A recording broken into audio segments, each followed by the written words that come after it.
Hello everyone, welcome to the class. तो आज हम organic chemistry basic principle and techniques के कुछ एक्सपेक्टेड क्वेश्चंस और प्रीवियस ईयर क्वेश्चंस जो है वो डिस्कस करेंगे। फर्स्ट है हमारे पास, why is nitric acid added to sodium extract before adding silver nitrate solution for testing halogens. तो बेसिकली जो नाइट्रिक एसिड है वो सोडियम एक्सट्रैक्ट टेस्ट जब हम कर रहे होते हैं हैलोजेंस के लिए, उससे पहले जो है डाला जाता है और सोल्यूशन को बॉयल किया जाता है। तो ऐसा क्यों किया जा रहा है? To prevent intervention of cyanide and sulfide ions in detection of halogens। जो halogens की डिटेक्शन है उसमें साइनाइड और सल्फाइड आयन जो है वो इंटरवीन करते हैं। उस चीज़ को प्रिवेंट करने के लिए जो है नाइट्रिक एसिड के साथ जो है बॉयल किया जाता है। नेक्स्ट है, how many hyper conjugative structures for propene are possible. Propene के लिए कितने हाइपर कॉन्जुगेटिव स्ट्रक्चर जो है पॉसिबल हैं? इसके लिए हम प्रोपीन बना के देखेंगे। प्रोपीन मतलब 3 कार्बन है, एक डबल बॉन्ड आ गया और यहाँ पे आ गए 3 हाइड्रोजन, यहाँ पे एक हाइड्रोजन और यहाँ पे 2 हाइड्रोजन।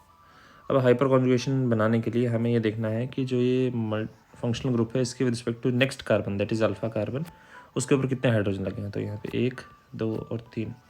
तो अगर 3 अल्फा हाइड्रोजन है इसका मतलब 3 हाइपर कॉन्जुगेटिव स्ट्रक्चर जो है इसमें पॉसिबल है।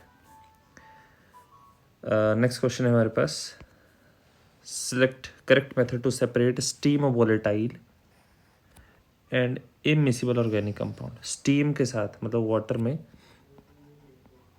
मिक्स ना हो ऐसा कंपाउंड, मिसिबल ना हो, इमिसिबल हो, और स्टीम के साथ वोलेटाइल हो जाए, मतलब स्टीम के प्रेजेंस में जो है कंपाउंड जो है वो वेपर स्टेट में चला जाए। ऐसे कंपाउंड को सेपरेट करने के लिए हम क्या यूज़ करते हैं? We use steam distillation, that is correct option is B. Next है हमारे पास,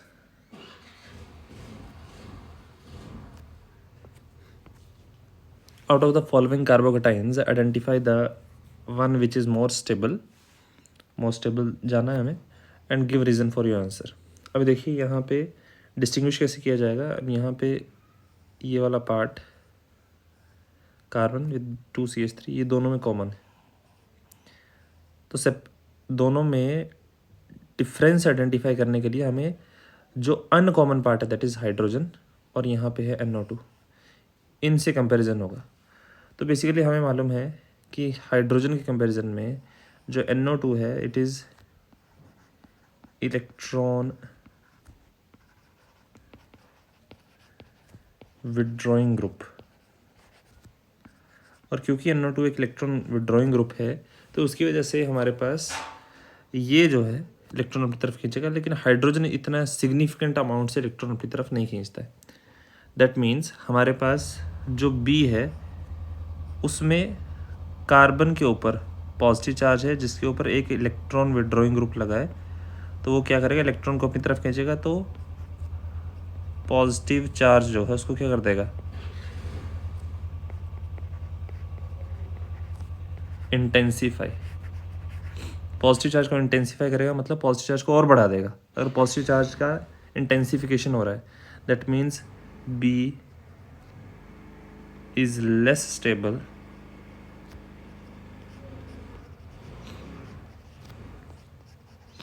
देन,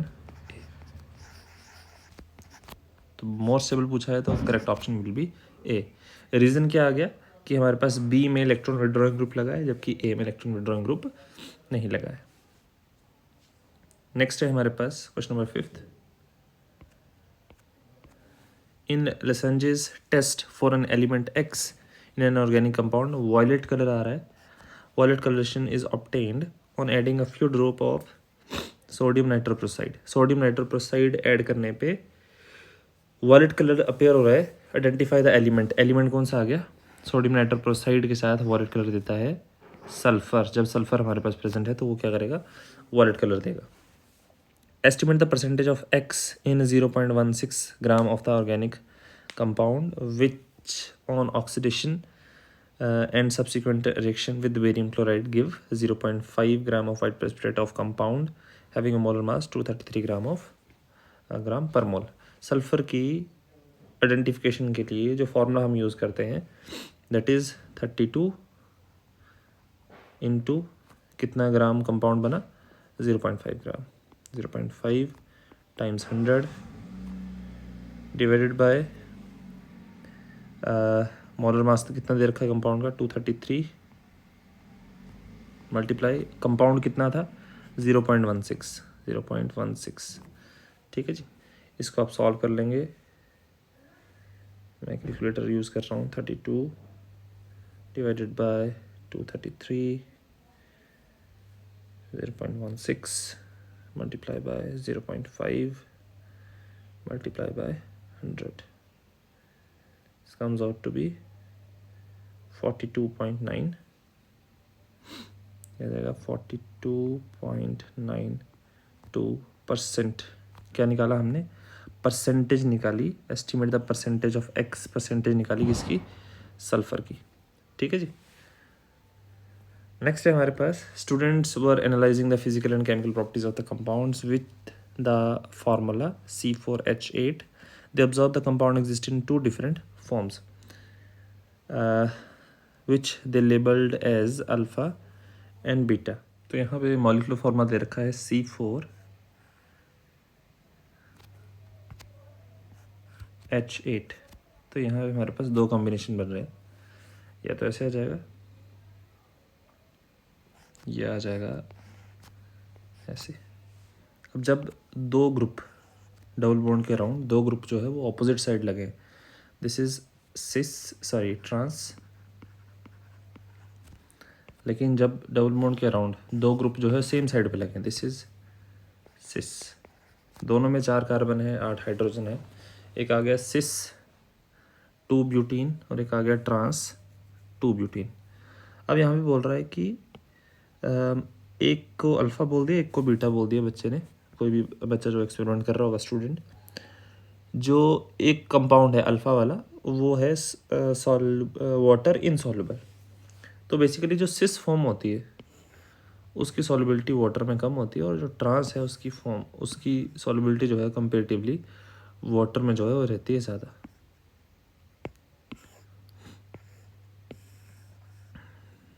रीज़न क्या है, जो ट्रांस है उसका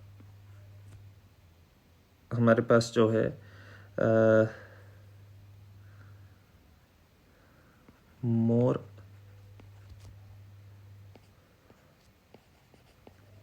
पोलैरिटी देखने को मिलती है, यहाँ पे कंपेरेटिवली लेस पोलैरिटी होती है, जिसकी वजह से कंपेरेटिवली लेस सॉल्युबल है वाटर में। तो हम बोल सकते हैं कि दोनों के दोनों जो कंपाउंड है जिनका मॉलिक्यूलर फार्मूला सेम है C4H8O, ये दोनों सिस और ट्रांस फॉर्म में एग्जिस्ट कर रहे हैं। अल्फ़ा फॉर्म के बारे में बता सकते हैं, alpha form is cis but 2 ene. Isomerism की अगर बात करें तो दोनों में डबल बॉन्ड के अराउंड अरेंजमेंट अलग है। एक में दोनों के ग्रुप जो है सेम साइड पे हैं और एक में दोनों के ग्रुप जो है ऑपोजिट साइड में। It means these are geometrical isomers, these are geometrical isomers. Draw the structural formula बनाना ये मैंने बना दिया ऊपर।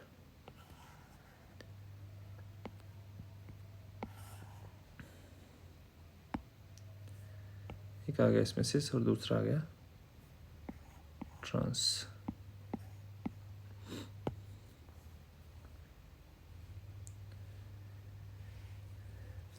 ठीक है जी। मेल्टिंग पॉइंट और बॉइलिंग पॉइंट में डिफरेंस आ जाता है, क्योंकि ड्यू टू रीज़न क्या है, due to different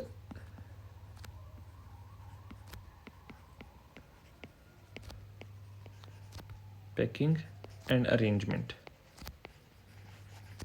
arrangement around double bond. Double bond के अराउंड जो अरेंजमेंट है वो अलग है, जिसकी वजह से इनकी पैकिंग जो है अलग तरीके से होती है, जिसकी वजह से इनके बॉइलिंग पॉइंट में और मेल्टिंग पॉइंट में जो है डिफरेंस आ जाता है।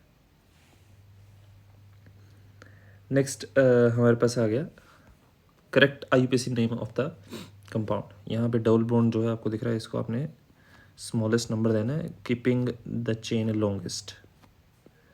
6, 7, 8, 9 एंड 10। थर्ड पे मिथाइल है, 5 पे इथाइल है, 6 पे इथाइल है, तो 5,6 डाई इथाइल।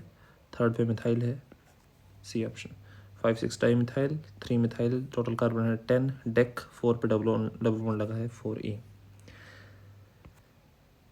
नेक्स्ट आ गया विच of the following will not show tautomerism. इनमें से कौन सा जो है टोटोमेरिज्म शो नहीं करेगा। कार्बन डबल बॉन्ड ऑक्सीजन के with respect to next carbon पे हाइड्रोजन होना ज़रूरी है। इस पे हाइड्रोजन नहीं है, इस पे 3 हाइड्रोजन है, ये शो करेगा। पूछा है not show. Double bond next carbon पे हाइड्रोजन है, ये भी शो करेगा। डबल बॉन्ड नेक्स्ट कार्बन पे 1, 2, 3 यहाँ पे हाइड्रोजन है, यहाँ पे भी हाइड्रोजन है, ये भी शो करेगा। डबल बॉन्ड O, यहाँ पे हाइड्रोजन नहीं है, तो इसका मतलब correct option is D. The option number D will not show the isomerism. Next हमारे पास आ गया क्वेश्चन नंबर 9।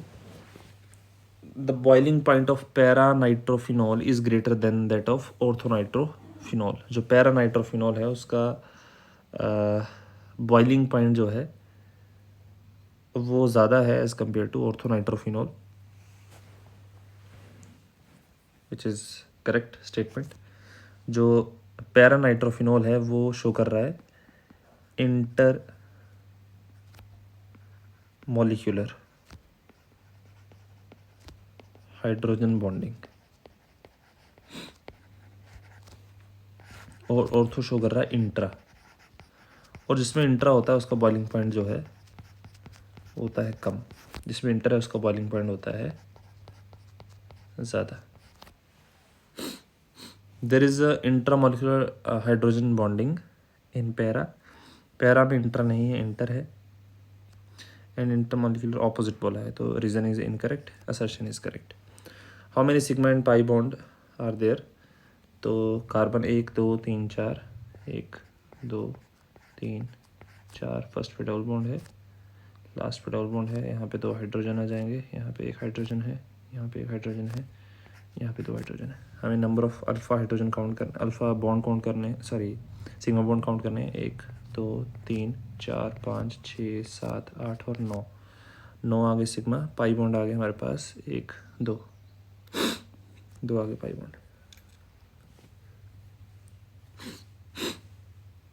1, 2, 3, 4, 5, 6, 7, 8 और 9। 9 सिग्मा और 2 पाई बॉन्ड हमारे पास इसमें आ गए। ठीक है जी। नेक्स्ट है हमारे पास व्हाट आर कार्बोकेटाइंस। कार्बोकेटाइंस क्या है, जिसमें हमारे पास जो है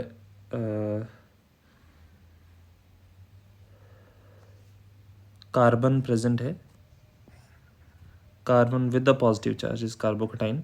उस कार्बन के अराउंड 3 ही बॉन्ड लगे होंगे, मतलब उस कार्बन की हाइब्रिडाइजेशन आ जाएगी sp2, वैलेंशियल में इलेक्ट्रॉन आ जाएंगे 6 इलेक्ट्रॉन। ठीक है जी। और क्योंकि पॉजिटिव चार्ज है तो इलेक्ट्रोफिलिक होगा, इलेक्ट्रॉन जो है उसको अट्रैक्ट करने की कोशिश करेगा। Arrange the following carbocation in increasing order of their stability. Increasing order में जो है इसको लगाना है हमने। तो यहाँ पे देखो 3 कार्बन है, एक कार्बन के ऊपर पॉजिटिव चार्ज, यहाँ पे CH3 पॉजिटिव अकेला है, यहाँ पे है CH3 whole twice CH positive, यहाँ पे CH3 CH2 with a positive. This is tertiary, ये अकेला लगा है मिथाइल, ये सेकेंडरी आ गया, ये आ गया प्राइमरी। तो कार्बोकेटाइन की स्टेबिलिटी का ऑर्डर जो है वो रहता है टर्शरी सबसे ज़्यादा, then secondary, then primary and lastly methyl. तो इंक्रीजिंग ऑर्डर बोल रहा है तो हमने रिवर्स ऑर्डर में लगाना है, मतलब हमने ऐसे लगाना है इसको CH3 पॉजिटिव इंक्रीजिंग ऑर्डर में, प्राइमरी, सेकेंडरी एंड टर्शरी। ये आ गया हमारे पास इसका करेक्ट आंसर।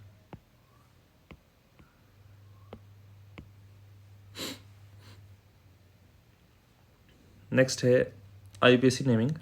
अब यहाँ पे COCl जो कि एक एसिड क्लोराइड कंपाउंड है, तो नंबरिंग यहाँ से होगी क्योंकि OH भी लगा है फंक्शनल ग्रुप, हालांकि COCl जो है उसकी प्रेफरेंस ज़्यादा है, तो नंबरिंग होगी यहाँ से 1 2 3 4 5 और 6। 4 पे मिथाइल है, थर्ड पे OH हाइड्रोक्सी है, तो अल्फ़ाबेटिकली H पहले आएगा, M बाद में आएगा, तो इसको लिखेंगे this is 3 hydroxy,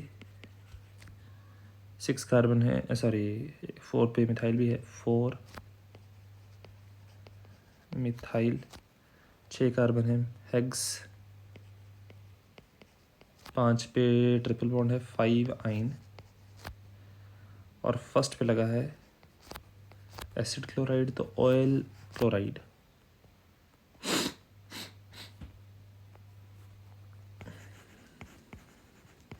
oil chloride.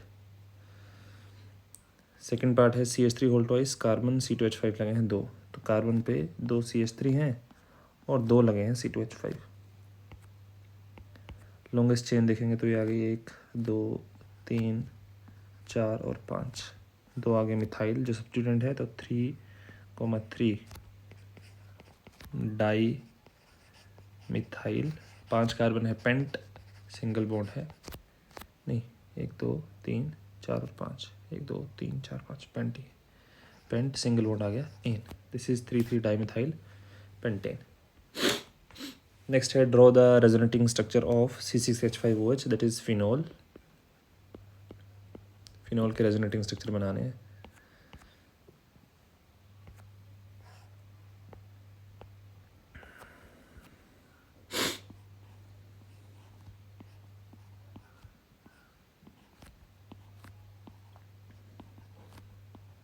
ये आ गया फिनोल, इलेक्ट्रॉन जो है शिफ्ट करेंगे, यहाँ पे गए, ये इलेक्ट्रॉन यहाँ चले गए,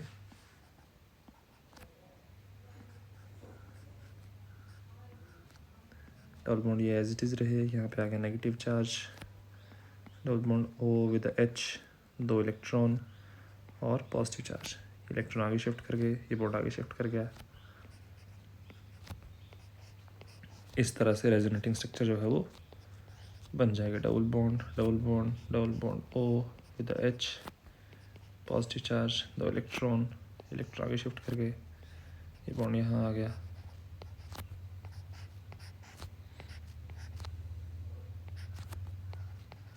दो electron, negative charge, double bond oxygen H, 2 electron with positive charge. ये हमारे पास आगे फिनॉल के रेजोनेटिंग स्ट्रक्चर। फिर इसके बनाने हैं, यहाँ पे इलेक्ट्रॉन बेंजीन ऑक्सीजन की तरफ जाएंगे, ये बॉन्ड यहाँ शिफ्ट कर जाएगा, ये बना देगा CH3 CH single bond CH double bond carbon oxygen के ऊपर आ जाएगा, नेगेटिव चार्ज एंड CH3, ये वाला कार्बन जो है इसके ऊपर आ जाएगा पॉजिटिव चार्ज, क्योंकि यहाँ से इलेक्ट्रॉन जा चुके हैं। ठीक है, तो ये 2 ही बनेंगे इसके। नेक्स्ट है which among the following compounds behave as nucleophile, इनमें से कौन सा कंपाउंड है जो न्यूक्लियोफाइल की तरह बिहेव करेगा।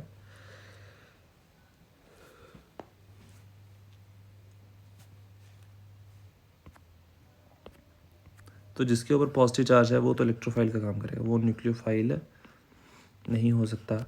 इसके अलावा this is carbene,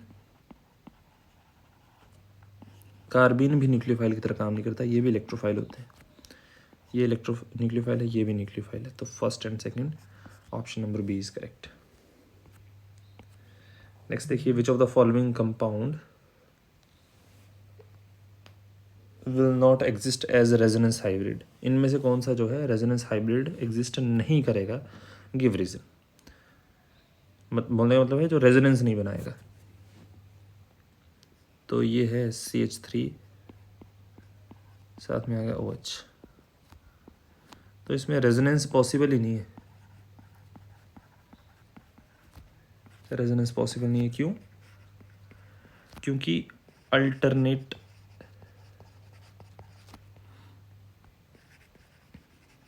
double bond और alternate double bond with electron pair is not present। ना यहाँ पे अल्टरनेट डबल बॉन्ड प्रेजेंट है और ना ही हमारे पास डबल बॉन्ड अल्टरनेट प्रेजेंट है with respect to the electron pair, तो इसलिए यहाँ पे रेजोनेंस पॉसिबल नहीं है। लेकिन अगर इसकी बात करें RCONH2 में क्या है CONH2, यहाँ पे नाइट्रोजन के ऊपर जो है लोन पेयर है, ये इलेक्ट्रॉन यहाँ जाएंगे, ये यहाँ जाएंगे, रेजोनेंस शो हो रहा है, तो एग्जिस्ट करेगा रेजोनेंस में negative double bond NH2, nitrogen पे आ गया पॉजिटिव चार्ज, यहाँ पे ये भी एग्जिस्ट करेगा, करेगा एग्जिस्ट नहीं करेगा,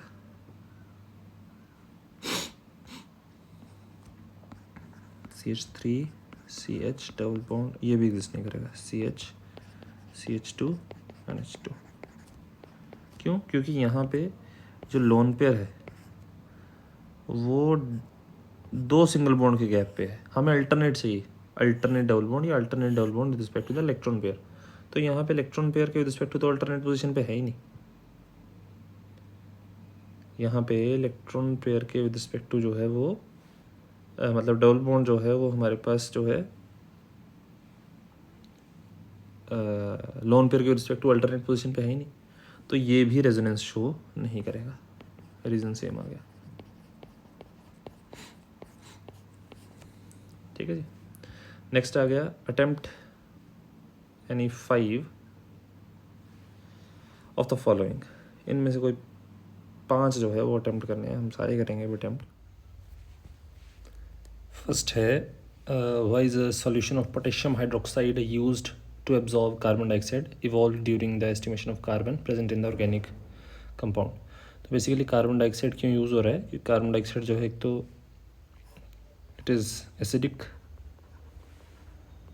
और KOH जो है बेसिक है, तो इजीली जो है रिएक्ट कर जाएंगे और आइडेंटिफिकेशन जो है इजीली हो जाएगी।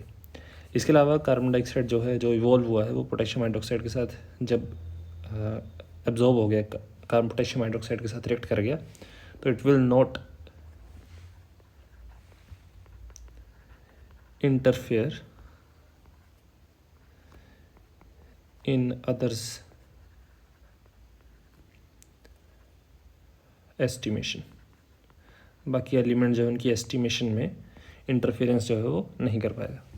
नेक्स्ट है why is it necessary to use acetic acid and not sulphuric acid for acidification of sodium extract to test sulphur by lead acetate test. अब सल्फर जब हम आइडेंटिफाई कर रहे होते हैं यूजिंग लेड एसिटेट टेस्ट, तो उस समय पे हम उसमें एसिटिक एसिड भी साथ में डालते हैं, बट सल्फ्यूरिक एसिड नहीं डालते, नॉट सल्फ्यूरिक एसिड। ऐसा क्यों है ये पूछा जा रहा है। तो अगर हम सल्फ्यूरिक एसिड डालेंगे तो वहाँ पे हमारे पास बन जाएगा लेड सल्फेट, और हम क्या चाह रहे हैं कि लेड सल्फाइड बने जो कि ब्लैक प्रेसिपिटेट है।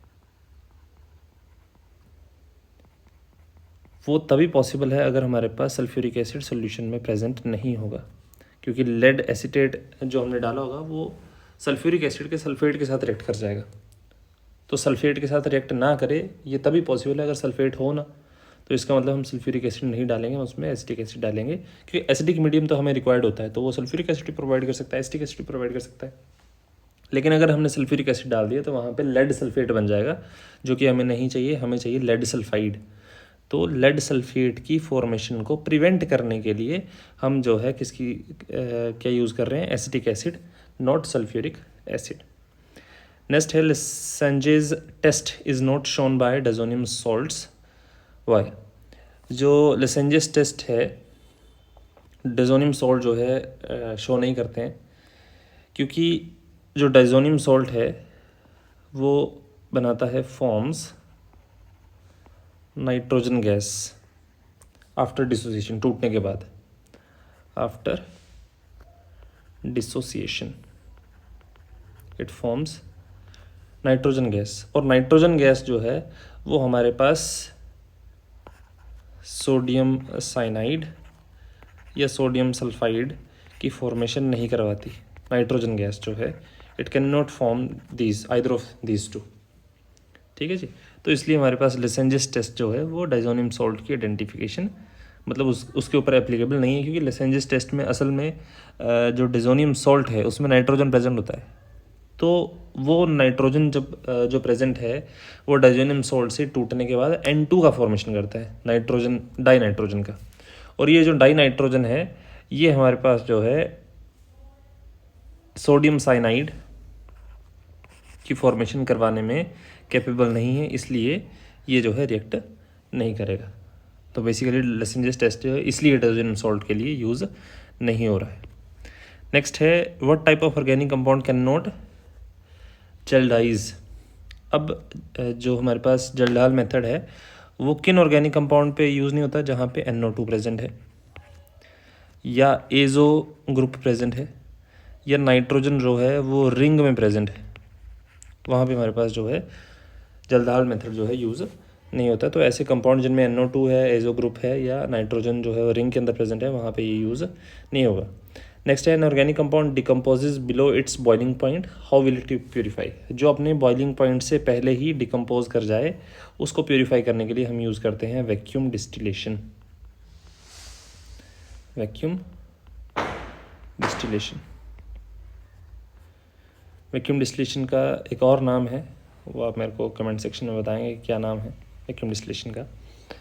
नेक्स्ट है right a suitable adsorbent used in the process of column chromatography. Column chromatography में एक एडजॉर्बेंट, सूटेबल एडजॉर्बेंट जो है वो कौन सा यूज़ हो सकता है, दैट इज़ सिलिका जेल और एलुमिना जो है उसका भी हम यूज़ कर सकते हैं फॉर कॉलम क्रोमेटोग्राफी। नेक्स्ट है what does blood red colouration during Lassaigne's test indicate. Lassaigne's test में जब ब्लड रेड कलर आ रहा है तो वो क्या इंडिकेट कर रहा है, that is indicating the presence of nitrogen along with sulphur. Nitrogen और सल्फर दोनों की प्रेजेंस को कंफर्म कर रहा है in the form of sodium thiocyanate NaSCN, that is sodium thiocyanate।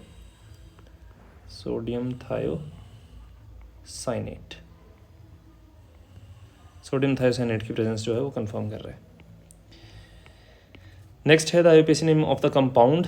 यहाँ पे थर्ड पे हाइड्रोक्सी है, थर्ड पे कार्बोक्सी है, इसकी नंबरिंग होगी यहाँ से 1 2 3 4 5।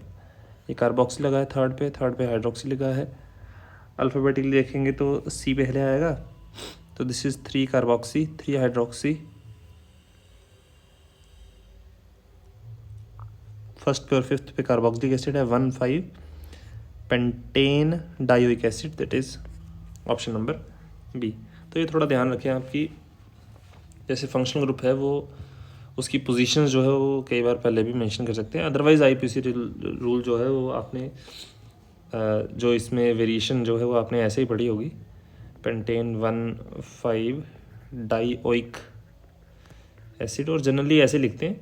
कई बार जो है इस पोजीशन को हम आगे भी उठा के लगा देते हैं, ठीक है, तो वो हल्की सी वेरिएशन आपने देखनी है, ध्यान रखनी है। नेक्स्ट है हमारे पास arrange the following in order of property mention against each. अभी फर्स्ट है हमारे पास इंक्रीजिंग स्टेबिलिटी है। यहाँ पे सारे के सारे कार्बोएनाइन दे रखे हैं, दीज आर कार्बोएनाइंस,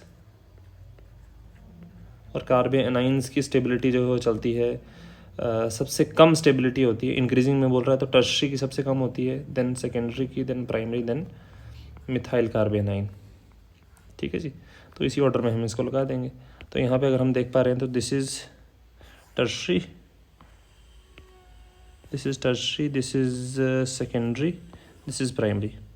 तो सबसे कम स्टेबिलिटी जो है वो हो जाएगी इसकी टर्शरी सबसे कम, देन सेकेंडरी, देन प्राइमरी। तो ये इसी सीक्वेंस में जो है आंसर आ जाएगा। नेक्स्ट हमारे पास आ गया इंक्रीजिंग एसिडिक स्ट्रेंथ। अब देखिए यहाँ पे थोड़ा सा आपको ध्यान देने की ज़रूरत है।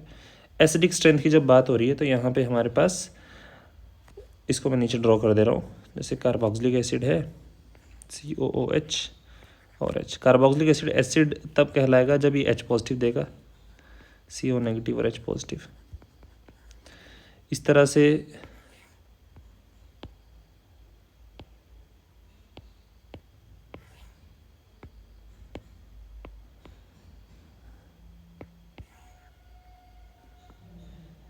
अभी यहाँ पे जो है ग्रुप्स की वेरिएशन है हल्की सी। सेकंड वाले में लगा है CH3, यहाँ पे CH3, और थर्ड वाले में लगा है CH2Cl। अच्छा, कार्बन है एक और, एक मिनट। यहाँ पे है Cl, CH2 एंड COOH, और यहाँ पे भी है Cl, CH2, COO नेगेटिव, और साथ में आ जाएगा H पॉजिटिव।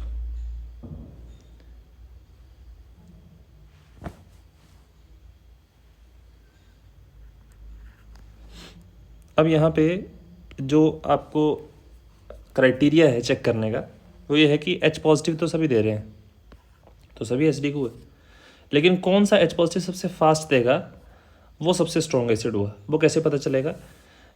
क्योंकि H पॉजिटिव तो सभी में कॉमन है, जब हमने कंपैरिजन करना हो तो जो अनकॉमन पार्ट है वहाँ से कंपैरिजन होता है। तो इनमें देखना है कि जो नेगेटिवली चार्ज स्पीशीज़ हैं जिसकी सबसे ज़्यादा स्टेबल, वो सबसे पहले बनेगी। इसका मतलब H पॉजिटिव सबसे जल्दी निकलेगा वहाँ पे। तो इनका कंपैरिजन करना है हमने। अब यहाँ पे इन सभी पे नेगेटिव चार्ज है। अगर हम इंडक्टिव इफेक्ट की बात करें, क्लोरीन जो है -I इफेक्ट देगा, CH3 जो है +I इफेक्ट देगा, और यहाँ पे हाइड्रोजन एज सच कोई स्ट्रॉन्ग +I या -I इफेक्ट जो है शो नहीं करता है। तो बेसिकली क्लोरीन जो है -I इफेक्ट दे रहा है तो नेगेटिव चार्ज को अपनी तरफ खींचेगा। CH3 +I इफेक्ट दे रहा है तो और इलेक्ट्रॉन देगा, नेगेटिव चार्ज को और बढ़ाएगा। यहाँ पे ऐसा कुछ नहीं हो रहा। तो बोलने का मतलब ये है कि क्योंकि यहाँ पे क्लोरीन जो है -I इफेक्ट दे रहा है, it is decreasing negative charge. अगर नेगेटिव चार्ज को डिक्रीज कर रहा है, इसका मतलब this is the strongest acid. क्योंकि डी इंटेंसिफिकेशन, कोई भी चार्ज कम हो रहा है चाहे पॉजिटिव चाहे नेगेटिव है, D intensification of any charge increases stability. और अगर स्टेबिलिटी बढ़ रही है इसका मतलब ये स्पीशीज़ जो है ये नेगेटिव आयन जो है जल्दी देगा। नेगेटिव आयन जल्दी देगा तो H पॉजिटिव भी जल्दी देगा ऑब्वियसली। इसका मतलब अगर H पॉजिटिव जल्दी दे रहा है इसका मतलब this is what strongest acid. इस तरह से अगर हम यहाँ पे देखें, ये हमारे पास देखो CH3 और यहाँ पे नेगेटिव आयन जो है बन रहा है। इसने क्या किया, H पॉजिटिव दे दिया है, ये बन गया, और नेगेटिव आयन आ गया ये। अब यहाँ पे CH3 जो है इलेक्ट्रॉन डेंसिटी प्रोवाइड कर रहा है, नेगेटिव चार्ज को और बढ़ा रहा है। इसका मतलब क्या कर रहा है, इसको डीस्टेबलाइज कर रहा है। यहाँ पे क्या है, यहाँ पे स्टेबलाइज हो रहा है।